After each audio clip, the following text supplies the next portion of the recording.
Okay, peace family. I came across this video on Twitter and it was actually pretty interesting. So what I'm going to do is I'm going to just go over some of it and then show you some logic. But really, I think at the end of the day, we have to come to terms with, can we really decolonize without first decolonizing our mind?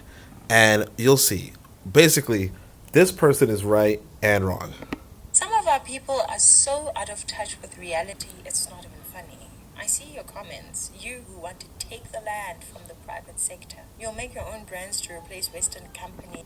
You want to take the land from the private sector. Now, that's a really, I want people to realize that that is a stance that if you can't back it up, you're not going to get it. Okay? If you can't back up taking the land, because essentially somebody paid for that land. Now, you might say, well, I just mean take the land from the Europeans. Yeah, okay. Regardless, somebody paid for that land, right? And I'm not saying you can't take land from somebody who paid for it. The only thing is, are they going to just let you? Right? Are they going to just let you? And I think that's one of the things we have to come to terms with in this world is that at the end of the day, the most important force you're going to have is force. Okay? The most important power you're going to have is power. All right? So that's the starter. You say you want to take the land, I salute you. How are you going to do it? That will abandon South Africa under the EFF. Really? Really? So she's like, all right, look, now you said you're going to create your own brands, right? That's more doable, but she's going to ask some follow-up questions. Tell me, why haven't you made your own brands until now? What are you waiting for? Why haven't you made your own brands until now? And again, this is not unreasonable. Now, some comments are like, hey, why don't you explore the question of land instead of the question of brands? She's really going to focus on brands right now. That's fine. But so I think I think the conjecture, the opposition of why don't you focus on land is valid. The thing is this: why don't you? It really comes back to why don't you create your own brand? And I mean, obviously the problem is capital. But even outside of capital, the problem is that most people are not really creating brands.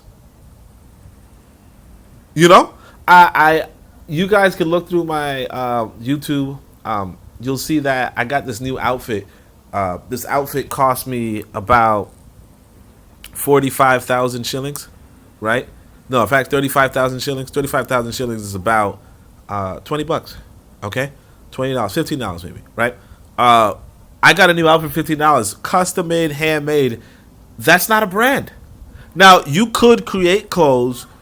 Is that going to scale into a brand? No.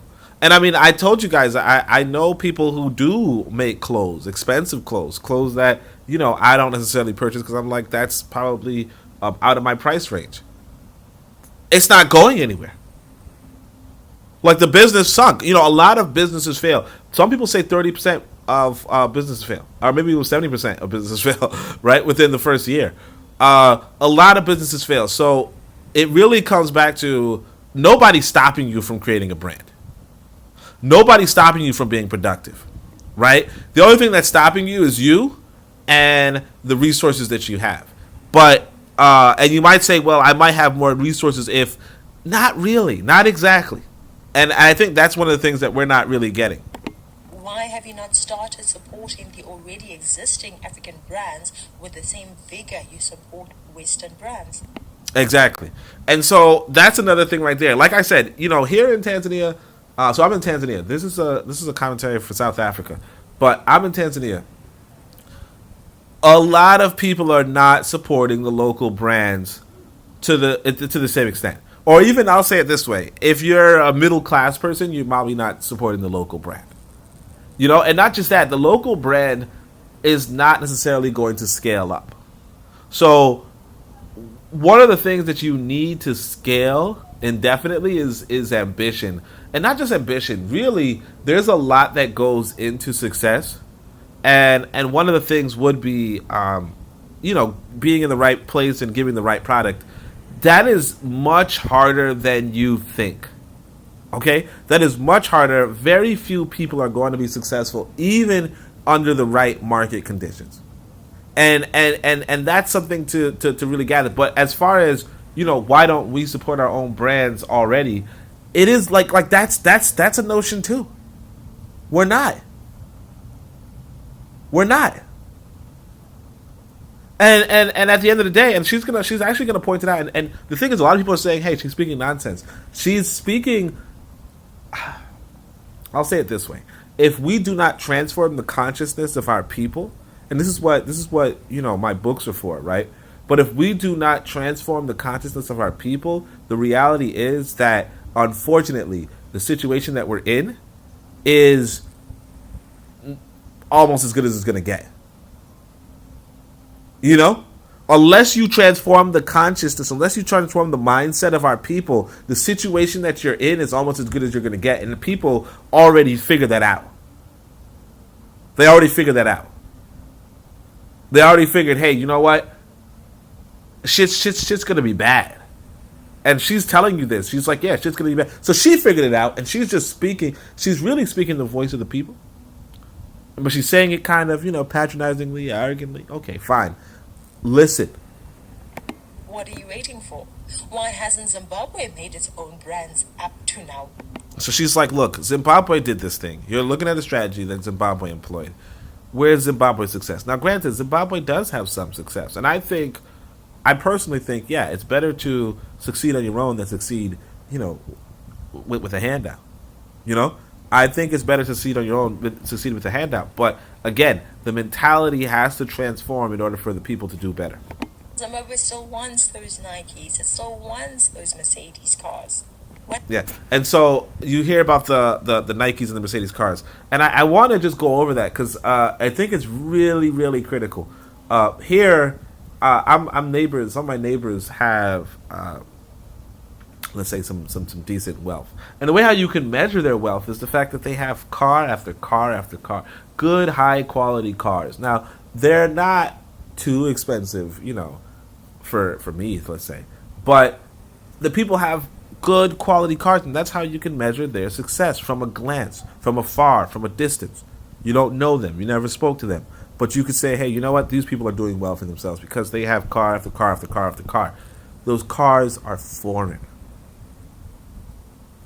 The foreigner offers a status symbol. The foreigner offers a status symbol. Now, you might say, well, why don't we just offer our own status symbols? Yeah, why don't you? And that's kind of what she's asking. Why don't you? And the only thing is that she's being pessimistic, but why shouldn't she be pessimistic? Why are you being optimistic is the big question. You see failure left and right. Why are you being optimistic? Why do you want other people to be optimistic?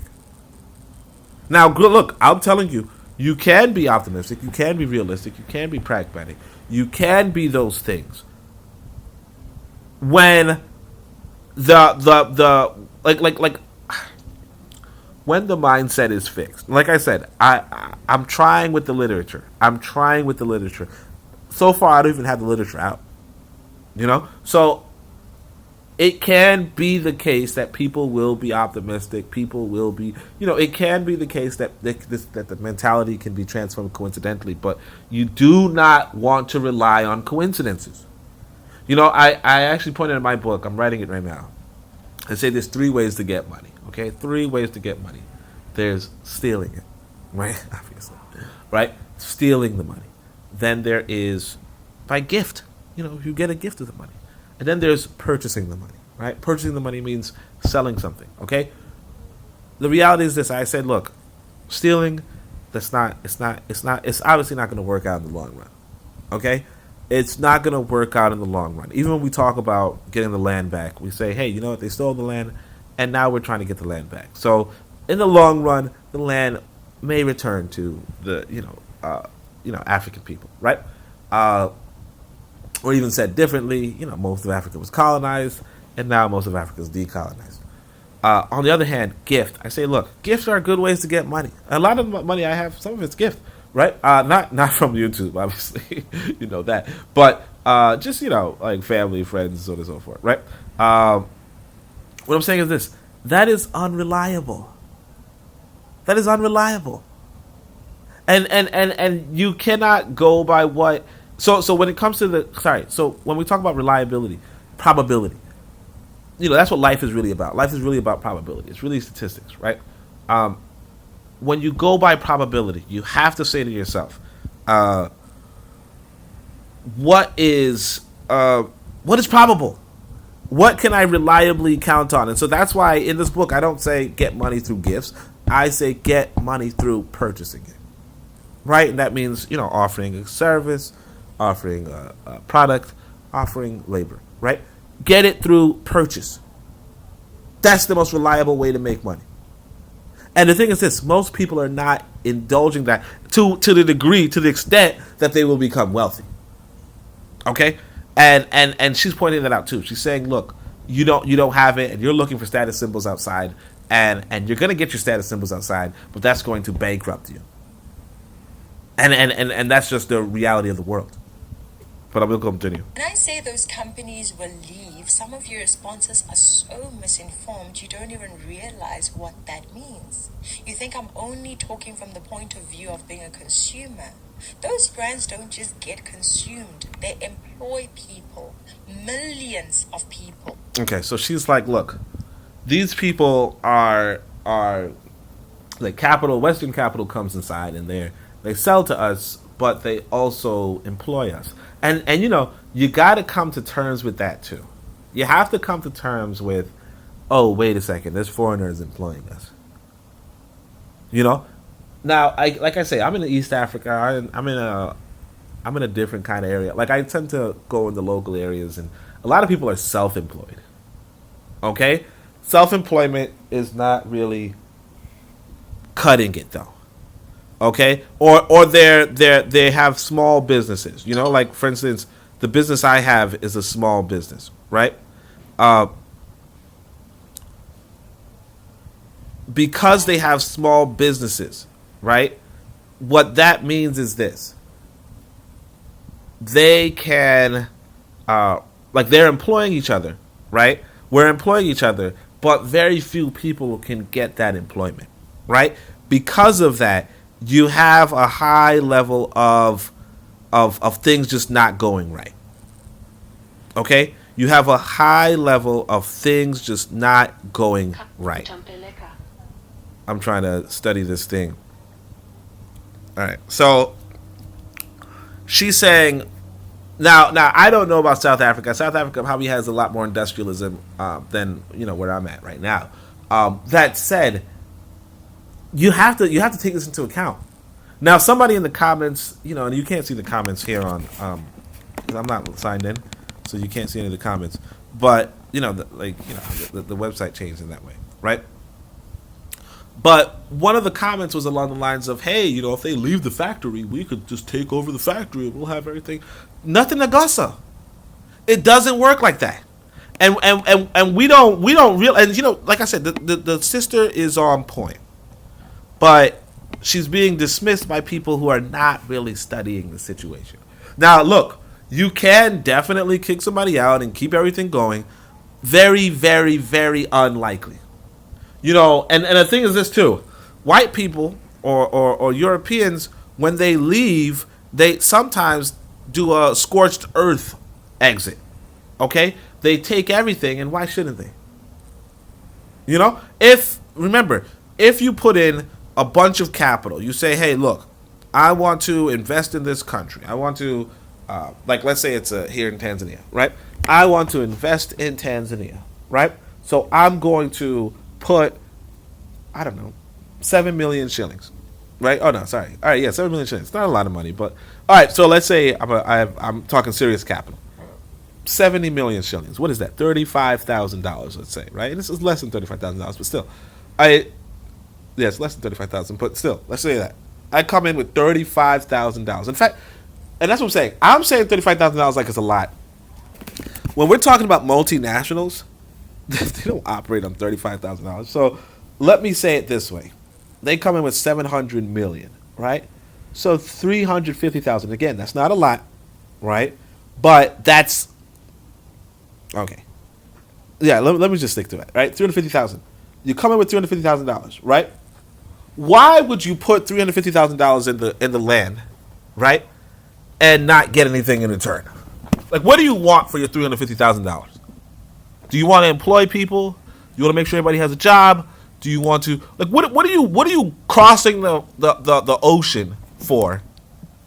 If not to make $500,000.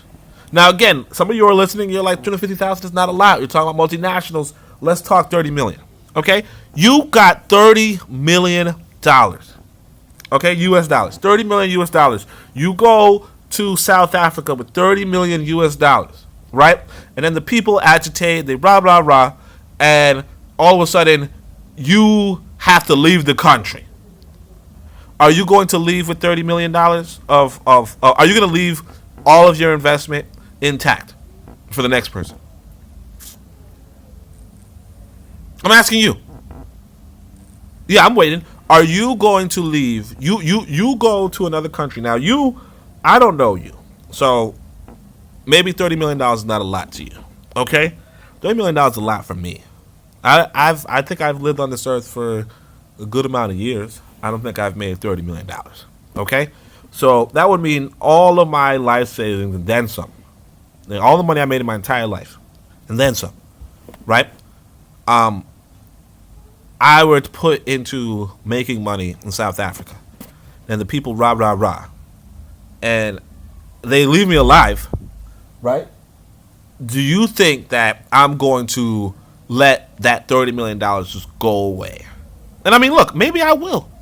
If I don't have any resources backing me up, maybe I will. If I don't have military strength, if I don't have military arsenal, maybe I will. In fact, I told you guys, I one time bought a farm. I bought a farm, shit happened. I don't think I have that land anymore.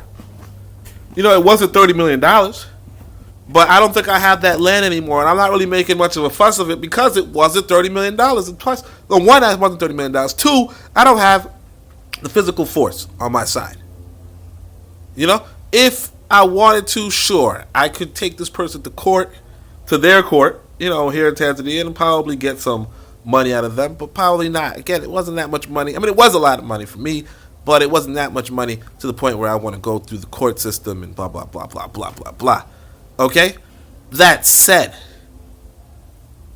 if I had put $30 million into a country, one, the reason why I would do it is because the law was on my side. Because the legal apparatus in question is on my side. Because I paid a couple of people this much money and that much money so that I can secure a deal and my deal is safe. And so that when the rabble rousers want to take my stuff, they are paid to defend me. And if they don't pay to defend me, I got their name, I got their numbers. I got people looking at them, knowing them. They signed a deal, and I know where they are. Right now, the person who got my farmland, I don't know where the fuck they are. Now, of course, I'm not saying I can't find out, but I don't know where the fuck they are. Okay? Because I wasn't really being careful. I wasn't really being studious. I ain't going to hold you. I just wanted to own some land.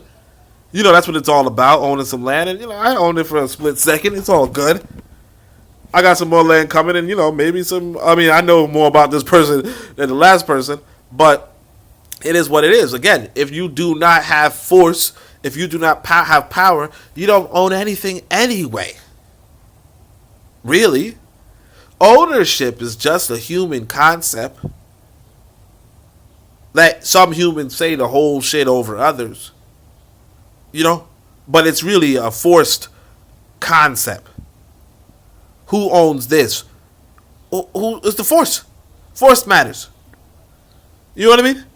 But we're just gonna keep going before we. They pay taxes, trillions in taxes. So that's millions of jobs lost by us, our brothers and sisters. Trillions in taxes lost by our government. With no jobs. And you see, the government now losing taxes, right? She's like, the government losing taxes, the people losing jobs. The people are not employed, because look, if they didn't need a job, they wouldn't go work for these people. Okay, if you don't need a job, you don't got to go work for nobody. Like, for instance, here I am in Tanzania. Am I working for anybody? No. Why am I not working for anybody? Because I don't need a job. If you don't need a job, you ain't going to go work for nobody. Right? So, pay attention. Somebody comes in with $30 million, right? They pay some government people. They make some government people live a good way. But they tell the government people, look here, make sure this thing stays. And it's going to be making money, and I'm going to keep greasing your palm. Now you come along and you say, hey, that's not fair. I don't want your shit. Well, that's fine, right? Now they saying to yourself, hey, look, I greased your palm. Give it to me, right? And you saying to yourself, well, I know you grease, and you saying, well, you got to get out of here so that we can start greasing. Well, we're not going to grease your palm. We're not, like, the government's not going to stand for you. You got to understand what government is. I'm telling you, there's so much that we have to come to terms and learn. There's so much that we have to come to terms and learn because you don't even know what government is for. Government. And here's the thing. Some of you are Marxists, right? Some of you are Marxists. You got to understand what Marx was saying. I think it was Marx. I'm not sure, but I think it was Marx. And he says, look, or not just Marx, but some European was like, look, the state has a monopoly on violence. That's what it is. The state has a monopoly on violence. It has a monopoly on force, a monopoly on power. That's what it's about. Who has the monopoly of force, monopoly of power? The people do not walk around and ask you, hey, if you're not the government, they don't ask you if they could use the mine. They don't ask you if they could use the forest. They don't ask you if they could use. They ask whoever has the monopoly of force, the monopoly of power, and then they get good with the person with the monopoly of force, monopoly of power, monopoly of violence. And if you are not willing to get the monopoly of violence, if you're not willing to be violent with your own government, then nobody gives a shit what you have to say. Nobody cares what you think. If you are not willing to be a part of the government or to be violent with the government, nobody gives a shit. Because the world is run on violence. In my earliest book, in my second book, in fact, Book of Power, I say the world is run on war. Okay? That's what it is. But even just more basic, the world is run on violence. If I'm walking around, or if I'm walking around my lady, and if you say, hey, look, I don't like that lady, okay. I'm like, okay, that's good for you, man. You like the lady, I like her too. Good, we have something in common, right? Now you put a gun to my stomach, shoot my guts out. I'm not saying you're going to get the lady, but I won't have her. You understand? And that's how the world is.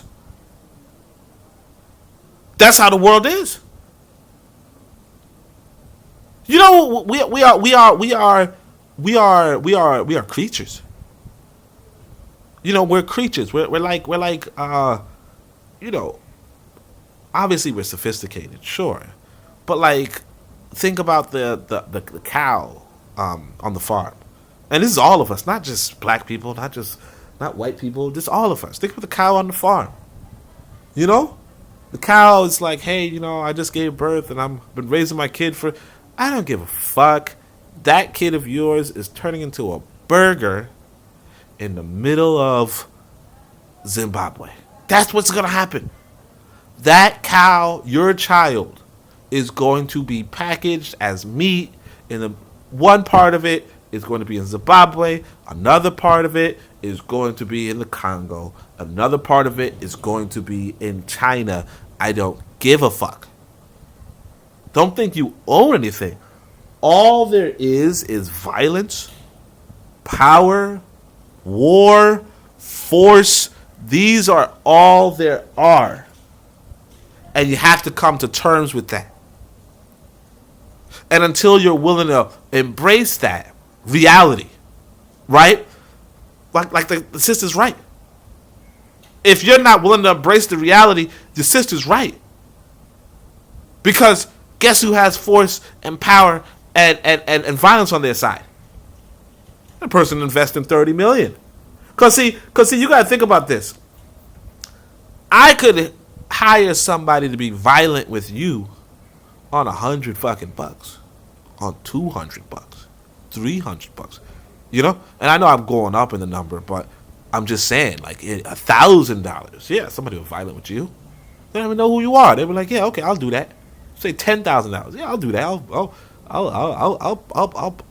You know, you go from I'll threaten the guy, I'll beat him up, I'll show up at a place. To, I'll kill him. I'll kill a person for $10,000. For $100,000, yeah, I'll kill him. I'll kill him and kill his daughter too. $100,000, and that's just normal. I'm not making this up. I'm just normal. Now, well, we're not talking about $100,000. We're talking about $30 million. $30 million. You think they're just gonna? Oh well, I mean, I put in $30 million, you know, and I got good with the government, but shit, I mean, you guys want it. You don't want my brand there, so come on. There won't be taxes to fund the government, hence salaries for government employees won't get paid. These social grant payments will not happen, and if so, she's like, look, the government is going to go bankrupt if you start chasing the Western dollar away. And again, I'm not saying it will or will not. But you have to come to terms with who is paying. Like it's. I think it was Thomas Sankara who said, "He who feeds you controls you." Who is feeding you?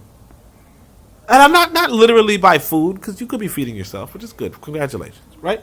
But who is feeding your government? Who is giving these politicians these big deals? If it's not you, you have a problem. If it's not your demographic, you have a problem. Okay? You could say, hey man, I've been on this land for 5,000 years. Congratulations. You've been on the land for 5,000 years. Congratulations. You should be a part of the demographic running shit though.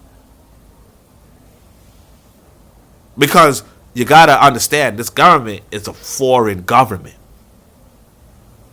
Okay? The government is a foreign government. It came here. It landed on you. Okay? Come to terms with that. This is a foreign government that came and landed on you. Either you become a part of the government, and then, yeah, you pay your own fucking bills. That's good. Either you start paying the government yourself, like be something productive and do something, and then nobody would even question it. Like you know, you don't want to compare it to other countries. I understand that, but the big three nations right now, and I write about this in my book. So make sure you guys, you know, tune in for the books. And I'm gonna run an ad real quick, but you have the big three are America, Russia, and China, right? Nobody would question you. Nobody would question if a Chinese corporation was running China, or a Chinese, if a group of Chinese people were the power behind China. Nobody would question that. Nobody would question if a group of American people were the power inside of America. Nobody would question that. Nobody would question if a group of Russian people were the power in Russia. Nobody would question this. Who's the power in your country? Who's a group of people? What's the group power situation in your country? And to what extent are they there? And to what extent are you related to them? Because if you're not related to them, you got a problem. Okay, you have a problem. We're gonna leave it at that. No, actually, let me show you guys what I'm talking about. The book is not out yet. I gotta be writing it, but I haven't been writing it. But look here. Your territory, if you are an African, should be in Africa. It's that simple. Anyway. So, I'm going to go back to this video. The money will be worthless. The if money, you think there's corruption now, the money will be worthless. Wait until the economy tanks. Then you'll know true corruption. He said, look, when the economy tanks, you'll know true corruption. And you know this. Because essentially this. You have a government that you're not financing. Let's put it that way. Now, again, you go back to the story of America, you go back to the story of Russia, you go back to the story of China. Each of them had a revolution. I want you to understand that. Each of them had a revolution, and behind those countries, you had foreigners. They were essentially colonies. Okay, they went through a decolonization process, and they were smart about it. This is what I write about in the book. This is why I want you to pay attention. Each of these were colonies or quasi-colonies, and they were smart about their decolonization. And they got good leadership, good, intelligent leadership by this philosophy. I call it parsimony, but by this economic philosophy of parsimony. I'm going to write about it. It's in depth. It's good. You could read the preview. It's probably in the comments. Why I'm saying this is this. America, it has a continental Congress. It's a colony of England, right? And this is George Washington, one of the richest men in the country. He's part of the the Continental Congress appeals to him to be a part of the government and all that stuff.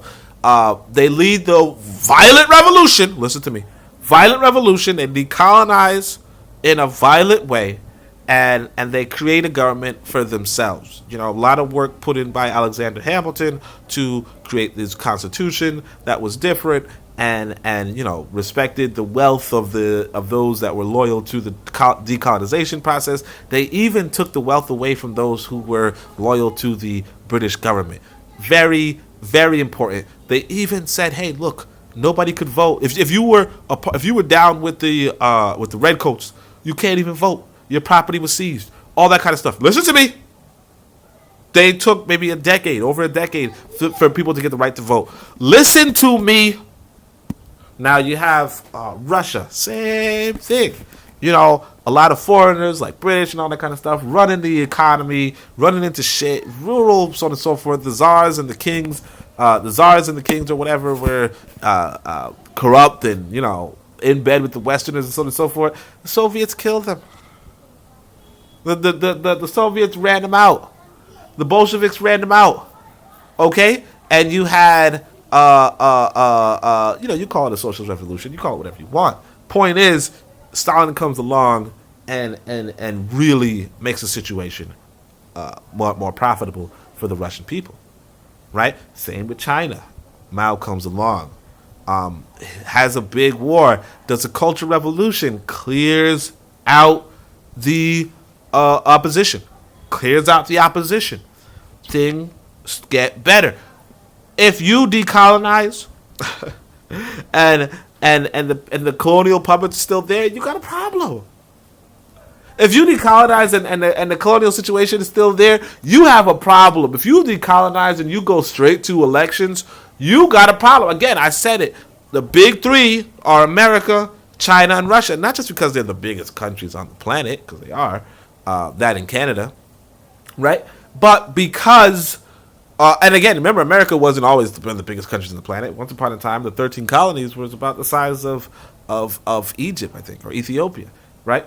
But it was still a force to reckon with because they were intelligent about how they decolonized. And you, again, what's intelligent about how to decolonize? What you really have to do is you have to follow a blueprint. You know what I mean? So America, it was intelligent because it followed, George Washington and Alexander Hamilton, and Russia was successful because they followed Lenin and Stalin, and of course China had Mao and whomever else, and today, Russia and China have stellar leaders, okay? Putin and Xi Jinping, stellar. But the point being, if you're not intelligent with your decolonization, yeah, the lady's right. Because first off, you didn't decolonize. She's saying you're being held hostage. And you are. And you got to get real with the hostage situation, because you're not just being held hostage by the foreigner. You're not just being held hostage by your former colonizer. What you're being held hostage is by your own incompetence. Pay attention. What you're being held hostage to is your own incompetence. And again, I'm giving you some people are writing the books, me included. Some people are writing the literature that you need, that the intelligent people really need.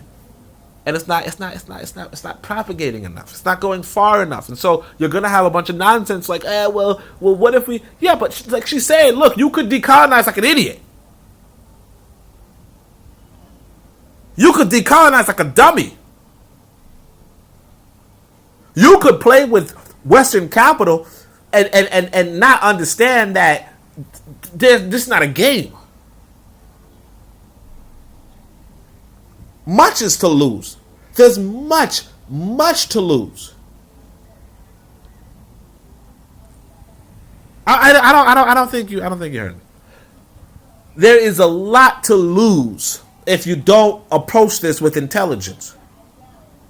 You might say, well, there's a lot to gain too. No. If you don't approach it with intelligence, there is nothing to gain. You're better off now if you're going to be a dummy. If you don't understand basic concepts, you're better off now. You think if America decolonized without some people with intelligence, you think it would have worked out? No. It wouldn't. They could have been overrun by the freaking Native Americans. I'm not saying. I mean, as impractical as that sounds, it's a possibility. You'll create your own brands with what? Manufacture with what? Farm with what? You need machinery. You see, she says, you don't have machinery. So what are you going to create brands with? What are you going to farm with? You're going to go back to the Stone Age for what? You're going to go back to the Stone Age. Like, you don't have them. And this is the thing. So, like I said, so America, when it decolonizes, it has the Continental Army. Now, it doesn't have too much finances, and it needs some more resources, and it's appealing to its rich to finance its war. That's where the George Washington comes in, right? He was like the richest person in the country, right? But what I'm saying is this: they have their own army. They're serious. They're building their own machinery. They're serious. Okay, they're serious. They were a formidable force during their colonial period. So when they decolonized, of course they were, and they went through very deep intellectual rigor. You know, I haven't read it completely, but you know, I think I was listening to a brother. He was speaking about something. He was quoting the Federalist paper. He was like, "Yeah, in the Federalist paper," and you're like, "That shit is out deep." You know, and the Federalist papers, there was like 150 of them. The dude's circulating papers on how to justify a different constitution. You let somebody else write your constitution, or you let one guy with a Wikipedia link write your constitution. You know, come on, man. Let's keep going. You make machinery? No. So you need to buy machinery, but your currency will be worthless. Where will you get the money when you? Exactly. So you got to buy machinery. And she's like, your currency is worthless. Pay attention to that. Who are you going to work with if your currency is tanked? If people say, look, we can't give you anything because the way you treated us, we're going to put we're not going to value your currency. You know, basically like this. If I do business with you, right? No, in fact, I can even say it this way. This sister, I'll tell you guys this way. Some sister was... she asked me for some money, a significant penny, right? A pretty penny.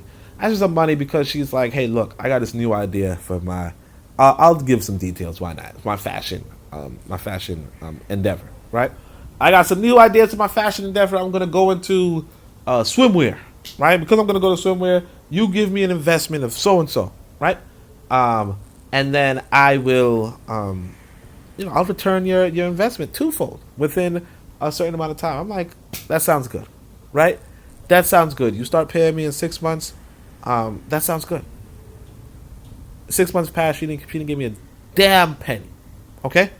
So then later on, I guess 9 months passed, and she's like, hey, I'm losing my apartment. Can you give me some more money? Because if you give me more money, now I'm going to return it. Your credit went down. Your credit went down before the first time when, fool me once, So it's the same with you. You come and you say, hey, look here. I done kicked all your people out. I kicked all the fuck you crackers. I don't like you. Nothing. Blah blah blah. And that might work. Like I said, with the fact that it's not a unipolar world, you could do that, right? But you do that in one way, and then all of a sudden you need to get machines from them. You say, hey, look, I'll pay you.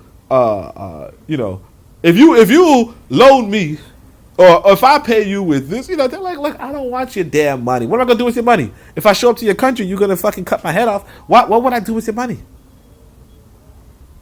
I'm taking a damn risk if I touch your money. You're like, well, yeah, of course we'll cut your head off if you come to one country. Yeah, okay. Well, in that case, I'm not going to buy anything that you have. You know what I'm saying? In that case, you say, hey, look, man, anything I build inside your thing, you're gonna just try to usurp and take it back from me. If that's the case, then I'm not gonna make anything in your land. And I mean, look, that's fine. That's probably what you want. Okay, but like she's saying, do you have the machinery? You see, and the thing is this: Russia and China. I believe Russia did receive Western machinery after after it kicked out the Westerners. So it's not to say you can't do it. It's not to say that, and it might just be a little more expensive. And of course, you might want to use your own damn intelligence, your own damn sense to do it, and that would be wonderful as well. The question is, why are you not doing it, like the sister says? But we're gonna keep going. Your own money is worthless. Black South Africans will start to look for work in foreign countries too, like how we're seeing Zimbabweans looking for work here. So she says, look, Zimbabwe tried it, and now they're looking for work. Now their people are looking for work.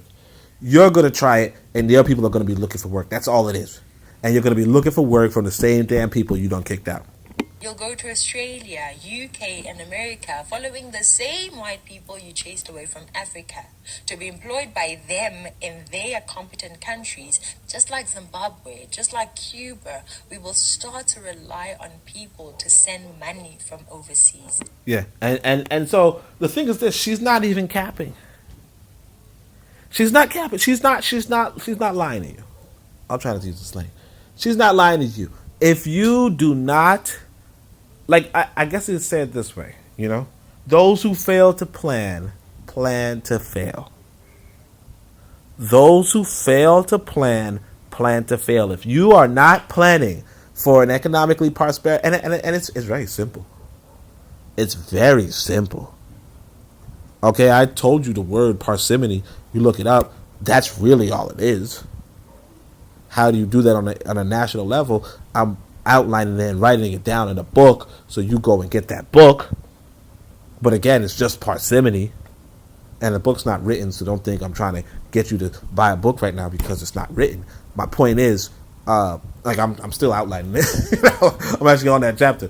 But what I'm saying is, of course, you can read the preview in the comments. But long story short, you just practice that good old parsimony, and you'll get it. I go through, I analyze England, France, Russia, China. I analyze them and I say, hey, look, this is how they did it. This is how they do it. This is how you could do it. That's what you need. You need somebody to sit down and say, this is how you could do it. But because, and again, it's an age old truism. There's parsimony and prodigality. That's a dichotomy. Parsimony and prodigality. That's it. And the thing is that you are practicing prodigality. Not necessarily you, because again, I don't know who you are, but generally speaking, we're practicing prodigality. When I told you guys, oh yeah, to give people with good money, they have these many cars. Those, you know how much money you can make? You know how much business you could invest in with with one of those cars? Are you kidding me?